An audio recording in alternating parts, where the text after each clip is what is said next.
They're so resilient. They refuse to bow down. They refuse to quit. They refuse to give up. This is their land. 3,500 years ago, God said, this is my people, this is my place, this is my purpose. And there are still people here after all this time who recognize they're here for His purpose. And I'm telling you, it's an inspiration to me every single day I'm here. Yeah. America stands with Israel. What an honor to serve my president and my country in the most amazing place on earth. And it's a God thing that I'm here. It is something I could never have orchestrated or imagined. We've been here just long enough to realize this isn't like the normal trip. We're here 2 weeks and we go home. Janet and I looked at each other the other night and said, we are home. This is home now. So an exciting time and an incredible time to be here. Yeah. Well, I hear you have your dogs, so now I really know you're home. I told the State Department I'm not coming without them. They don't come, I don't come. So they made the whole trip probably better than we did. It was a little hard for them to get used to Jerusalem traffic and all the noise because we live out in the country. And so after a few days of incessant barking, they have now calmed down, and I think we're going to survive. And the neighbors started speaking to us again, and that's good. Well, give them a break because there's all sorts of new smells and stuff going on with your dogs, and we understand that. Mike, first of all, today, May 6th, 2025, we're sitting in Israel. If you wind the clock back about 7 years, we together, we're sitting right here on this same veranda, looking at this same view, but it was in celebration of a different, similar but different, because it was David Friedman that we were there welcoming to Jerusalem and that kind of thing. So it wasn't really in my, on my bingo card, as they say, that we would be here again 8 years later and that we'd be doing the same thing with you. Start back about 8 years ago as you were sitting on this same balcony, roughly in the same spot. But it was a little bit different back then. Very different back then. It was the moving of the embassy from Tel Aviv to Jerusalem. President Trump did that when everyone in the world told him not to do it. I mean, everyone. People in the State Department, people in his staff, administration, every world leader, kings, presidents, prime ministers, all told him not to do it. Members of the Senate who had voted 97-0 to move the embassy, privately they told him not to do it. He was the only person who believed it should be done. I happened to be with him a couple of weeks afterwards. I was up there to see my daughter, actually, not him, but in the midst of it, I went to see him. And we were together, just the two of us in the Oval Office, and I asked him, I said, Mr. President, everyone told you not to do this. They said the world would blow up and it would all catch fire if you did this. You did it anyway. Why? Matt, he just looked at me and he said, oh, well, the reason I did it, because I said I would, and it's the right thing to do. My goodness. And I thought it was amazing that he had that level of confidence and leadership to say, I said I was going to do this. Promise made, promise kept. And then the second thing was, it is the right thing to do. It is the right thing to do. Jerusalem is the undivided, eternal, forever home of the Jewish people. And there's no reason that the Embassy of the United States should not be in the city that was first the capital of Israel and forever will be the capital of Israel. That day was an incredible day. And I remember David Friedman, who he and his wife Tammy, dear friends of ours, to just be here a part of that was fantastic. And I could not have imagined that one day I would be sitting here with you guys and we'd be talking about Israel again, and this time not as a talk show host on TBN, but as the ambassador. So it's an incredible joy. My goodness. I'm thinking back, just the other day we were sitting in Nashville on the Huckabee set, and I couldn't hardly speak because I was like, what are we going to do now? We're not going to have you here at TBN, but yet he is here at TBN, but we're in Jerusalem. And I just think that's amazing. I think it's amazing for the world. Yael and I were talking a while ago about how everyone's united so much around you being here. I mean, it's amazing. It's the first Christian who's ever been the ambassador here to Israel. And just so many, I think it's such a God-appointed time for you. I really believe that. And Janet, she was telling me just now that yesterday she went up Masada Yeah, Hiked. didn't just go. She didn't take the cable car. My wife walks with a cane because she's had 2 knee replacements, a ankle that's been shattered and rebuilt. So, it's not easy for her to get around. She took the snake path all the way to the top of Masada. And what's really special, she took 24 pictures and biographies of hostages.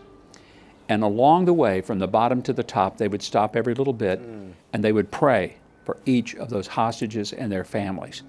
And she said, there's no way I wasn't going to finish it, because to not finish would be to disrespect those hostages. Yeah. But it was an incredible thing. I'm awfully proud of her, because Yeah. I wouldn't have done it. I'm not sure I could, and I don't have near the orthopedic issues she does.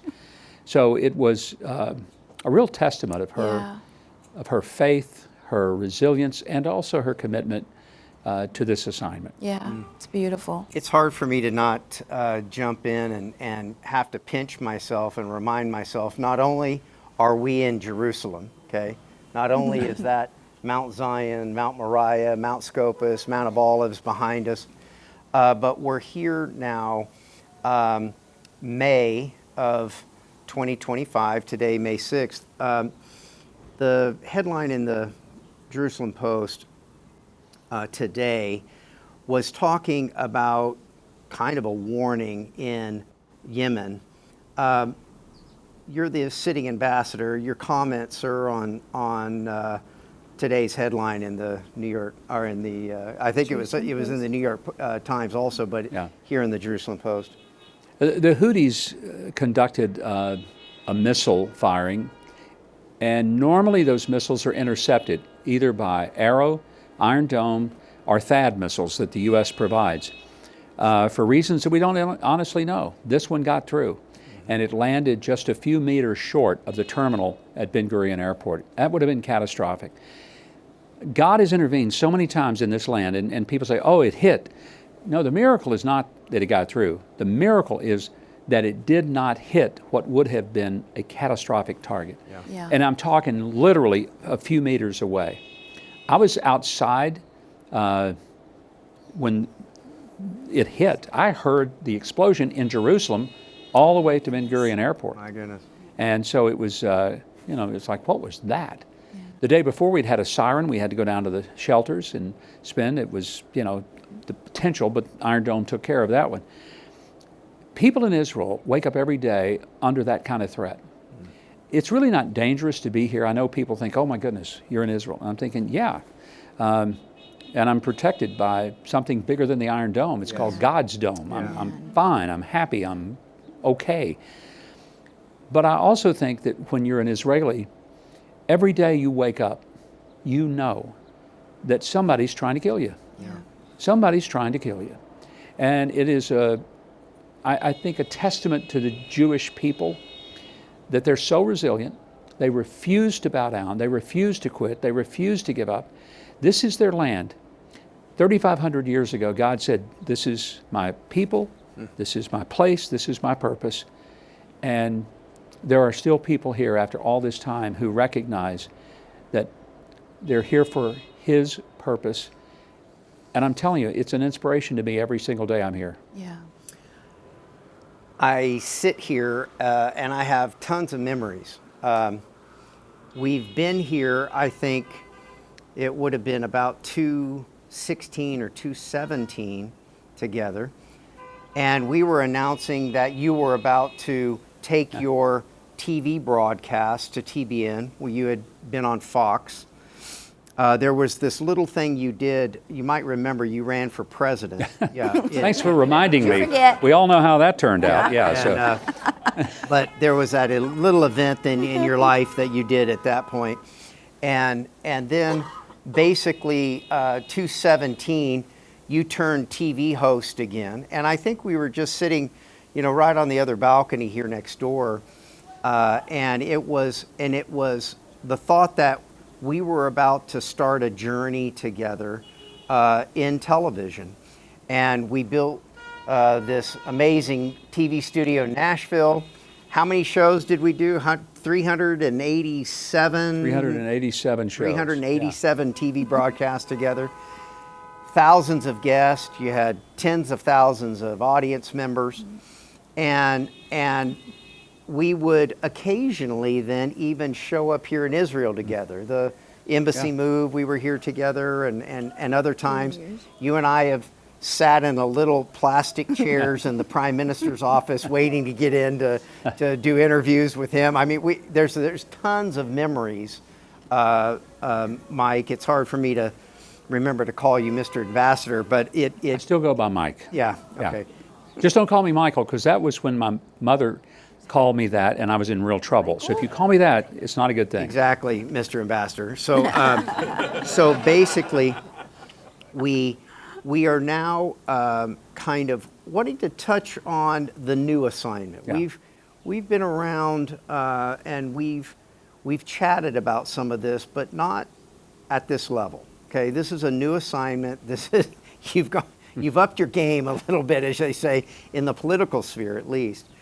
And so at some point, you know, you represent us. You represent Laurie and I. You represent a lot of the folks sitting here and a lot of the people viewing. You represent us now here. And I've asked this to Prime Minister Netanyahu, you know, when he was elected to his 6th term as Prime Minister, what's your day one? And he said, Iran, Iran, Iran. That's how he answered that question. To you, Mr. Ambassador, you're just here, May 6th, 2025. You haven't been here long. Explain your first agenda here to us, the Americans that are viewing here on TBN. Well, big picture is, let's get the hostages home. We still have Americans that are being held hostage. Americans. And that's unacceptable. In the war in Gaza, deal with the situation with Iran. It's a danger every single day, and then look for ways to expand the Abraham Accords, which President Trump historically got done in his first term, and are ready to be expanded with other Gulf state partners. But it's a heavy lift right now because of all that's going on. My very first day on the job here, I took a prayer that the president had written, and I was in the White House the week before I came, and I said, Mr. President, I want you to write a prayer on a little scrap of paper. He did. I took it. My first official act upon being here was to go to the wall, the Kotel as they call it here in Israel, and to take the president's prayer and to place it in the wall, to pray for the peace of Jerusalem. And you know, to be able to do that on behalf of the president and 330 million Americans was a great, great honor, and very emotional to do that and say, America stands with Israel. Yeah. And our president stands with Israel. Every day of this job, it's intense. Some of my friends who are also ambassadors, you know, some of them, it's all difficult and challenging. But I mean, I'll put it this way. My decisions each week are not what kind of hors d'oeuvres will we be serving Thursday night at a social. I spend half my time in what's called a SCIF, or very secure area, getting briefed by intelligence officials on what's happening in the Middle East, what's going on, military people. It is a very intense embassy, unlike any in the world, and we're in the middle of an active war. Yeah. We have hostages. We have a threat from Iran. We have missiles flying into this country.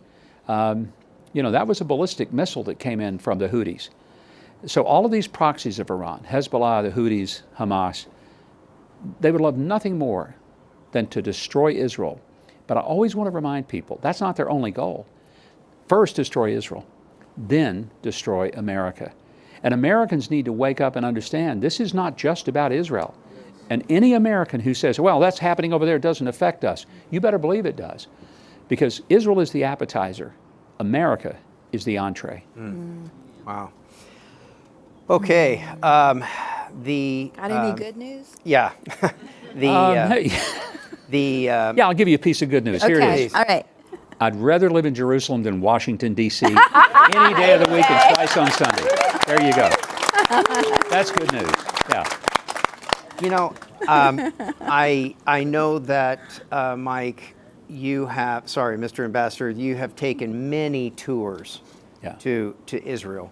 I believe my mom and dad, Paul and Jan Crouch's first tour that they were on was in the late 60s, that they came over here with some friends. And 1960? yeah, 1960s. Yeah, yeah. before the turn of the A long time century. ago. and by about 1975, TBN was now a fledgling little television station in Los Angeles and was starting to bring tours.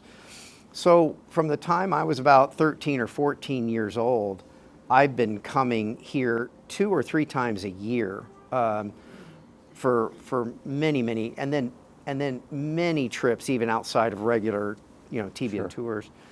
So I don't remember. I lost count at over 100 times that I've been here, and I know that you have too, and I don't want it to sound cliche, but there is a feeling of safety and security here. Now, sometimes I just wonder if it's me, and I, have a happy-go-lucky attitude, but desensitized. But I feel like I wouldn't put people in danger. I wouldn't do that, and I can't conjure up a sense of concern when I'm here. I can't conjure it up. Yeah. But that sounds like somebody trying to recruit somebody to come on a tour. Help me explain that a little bit, Mike. You know, at some point, you're the first ambassador that I could speak, a language of faith to that would understand it and help me explain it. There is, a sense of purpose and feeling here that when you're here, and you're meant to be here. How do you try to convince somebody of that? So many people have prayed for the peace of Jerusalem. Yeah. And I think that's what it is. It's I gotta think be. we have a supernatural peace when we're in Jerusalem because decades and centuries of people have prayed for the peace of Jerusalem. And I it's think either that or I have a terrible case of Jerusalem fever and just don't know it, okay? So help me explain that sense of purpose that you feel when you're here. You cannot come to this land and not feel a connection Yeah. to God, to the Bible. Only if you don't believe the Bible could you come here and feel disconnected or feel it's just another place that a tourist would go. This is a pilgrimage to come here. It's not a tour. A pilgrimage means you come as someone who is a follower, who is a learner, and you can't learn it all. Like you, I've been here over 100 times. First came in 1973 when I was 17. I was a month away from my 18th birthday. Fell in love with the place. Have spent the rest of my life coming back and bringing tens of thousands of people here. And every time I do, people say, aren't you tired of going over there? You see a lot of the same places. I said, no, not only am I not tired of it, I get on the plane to come home and I'm immediately trying to think, when am I coming back? Yeah. And I know you feel that way. It's the only place in the world I've ever been that you feel at home the moment you're here. Yeah. Because there's something, it's spiritual. It is not geopolitical. There it is. Yeah. And if people come here only to think of it as a geopolitical kind of experience, they're going to miss it. Yeah. It is a spiritual encounter with the God of Abraham, Isaac, and Jacob. It is a spiritual encounter with the place where Jesus walked, where the apostles first preached. Everything that matters to us as believers, it started here. Yeah. So if you can come here and be indifferent or ambivalent about it, I wonder, did you really come? Yeah. Where was your soul when you got here? And when people think of, am I safe? I like to look at it this way. Our families, every day they'll see something in the news and they'll text us, are y'all okay? Are y'all okay? I'm thinking, that would be a legitimate question if we lived in Chicago or New York, but we're okay. And the worst thing that can happen to us is that the Lord would say, this is it, this is your day. Yeah. And I like to remind them, if that happens, I get there before they do. And from closer. here, it's a local move. Well, we're sitting here with a beautiful tour that came in the middle of all this with Jason Sobel. Thank you for coming here today. Give yourself a hand, would you please? Welcome. From Texas to California to Georgia, all across the country. Let me do one thing real quick, and Mr. Ambassador. Somebody can Google you, and there's a lot of past history about who you are. But if you do the short version, you've been a pastor you've been a governor, you've been a, television host, you've been a political candidate for high office for the presidency. You won Iowa, in when was that? 2008. 2008. And the terrible thing is they didn't give it to you till South Carolina. If you would have won it cleanly that night, things might have been a little bit different. We might have been, playing Hail to the Chief as you came in today. And Anyway. but I think, if you would walk through, like we're doing a little bit of the old-fashioned praise program, give me a little testimony about kind of where you come from, and walk us through a little bit of this is your life kind of thing to today, May 6th, 25, sitting here as the ambassador to the beautiful state of Israel here. Born in the little town of Hope, Arkansas, down in the southwest corner. Grew up in pretty much poverty. I mean, I am the first male in my entire family lineage to graduate high school. No male upstream from me ever got out of high school. So you hear people say I'm the first generation college graduate. I'm the first generation high school graduate. My goodness. Expectations for me were quite low, and I have exceeded those by barely clearing that bar. In all seriousness, when I was 8 years old, my dad took me to hear a speech by the governor of Arkansas. They never came to our part of the state. It was so far removed from Little Rock. And there was a lake dedication. He said, son, I'm going to take you down there to hear the governor make a talk. You may live your whole life and you may never see a governor in person. Oh, my goodness. And no one could have convinced my father that the kid that he grew into me would meet a governor, much less become one, and then have a daughter that is one.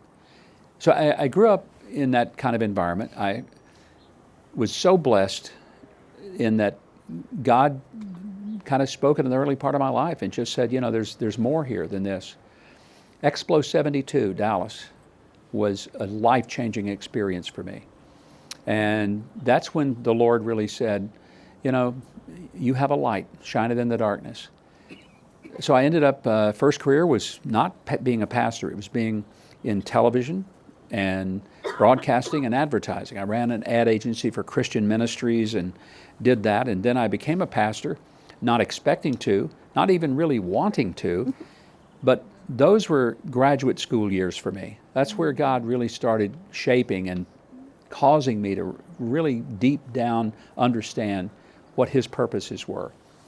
In a similar kind of strange way, I ended up running for office, became lieutenant governor and then governor, served there nearly 11 years, ran for president, lost, became a talk show host and radio host. And, I tell people that running for office is very hard work. People may not think it is, but it is. It's very hard. And if you get elected, it's even harder work. And that's what people don't understand. It is very challenging. And then one day you leave office and then you get a job in broadcasting.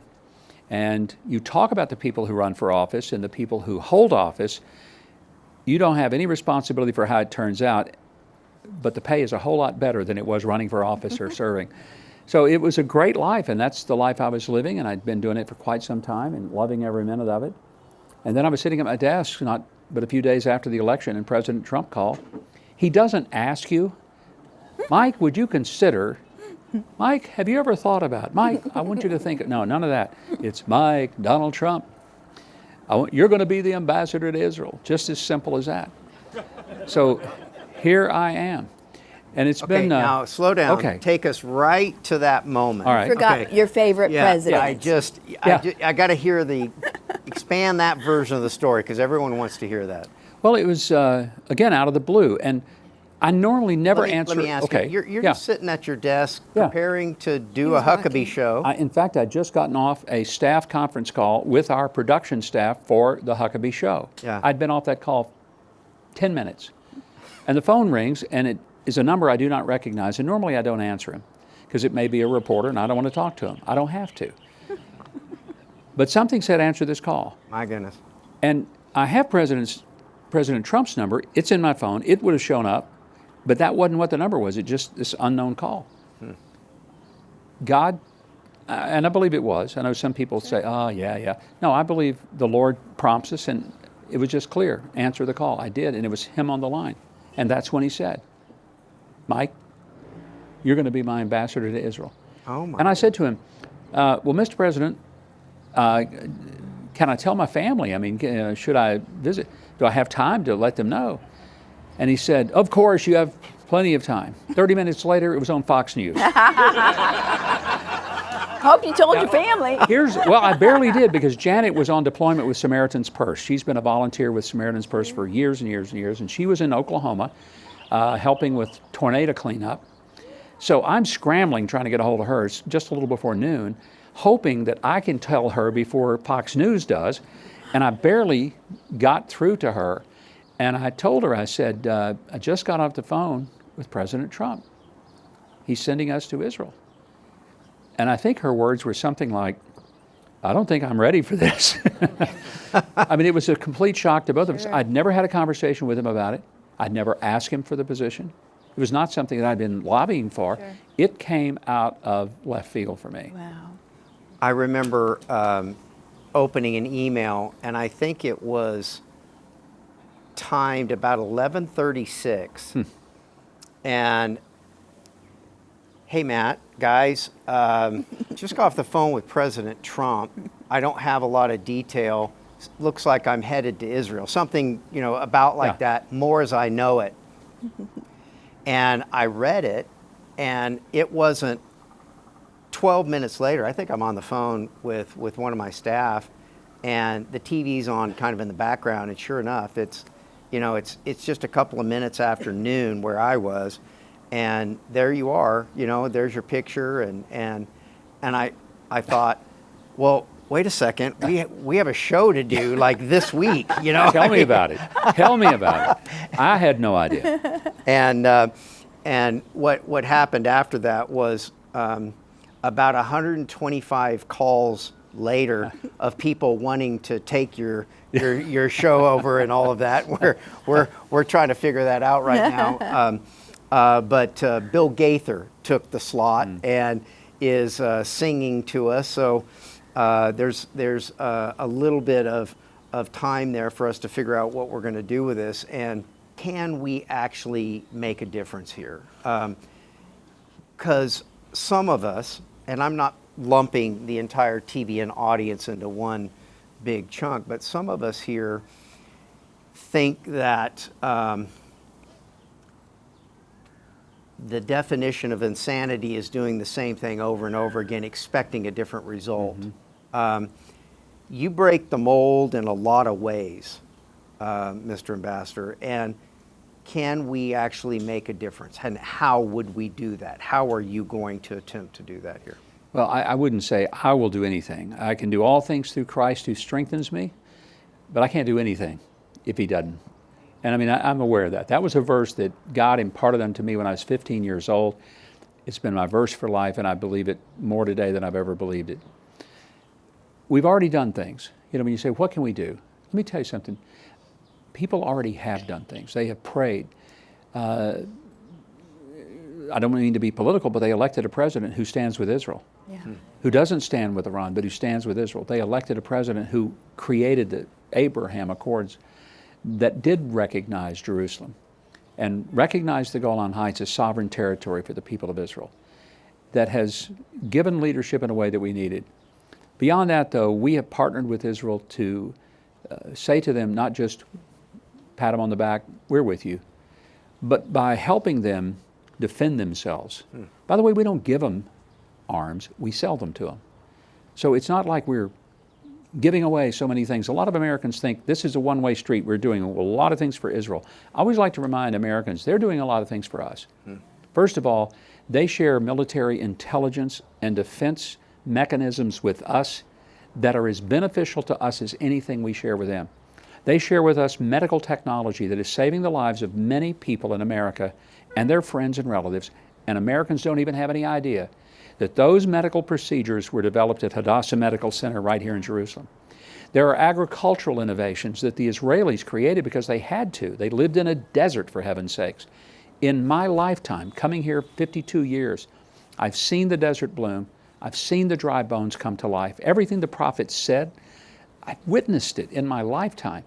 And part of that is agricultural innovations that now not only feed Israel, but feed people all over the world with some of the most amazing fruits and vegetables that anyone has ever had. So I want to say that there are already things that Americans are doing by standing with Israel, but there are benefits that come back. And then let me mention, I know that one of the people who's here in this audience is Yael Eckstein from International Fellowship of Christians and Jews. If you had any idea how many Christians are helping to provide a witness to Jewish people in this country who are impoverished, who are hungry, Holocaust survivors. I've been with Yael in and out of homes and apartments. Sometimes we had to walk up 5 flights of stairs carrying a box of food to a Holocaust survivor who hadn't been out of her apartment in 6 years because she can't go up and down the stairs. And that was the food she had. And so when American Christians do things like that, and it's presented, these are from your Christian friends in America, I cannot tell you what a powerful statement that is as Christian believers say to Jewish people, say to Israelis, you're not alone anymore. Yeah. You're not alone. And we are praying for you, and we feel we must stand with you because the scripture tells us if we bless you, we will be blessed. And if we curse you, we will be cursed.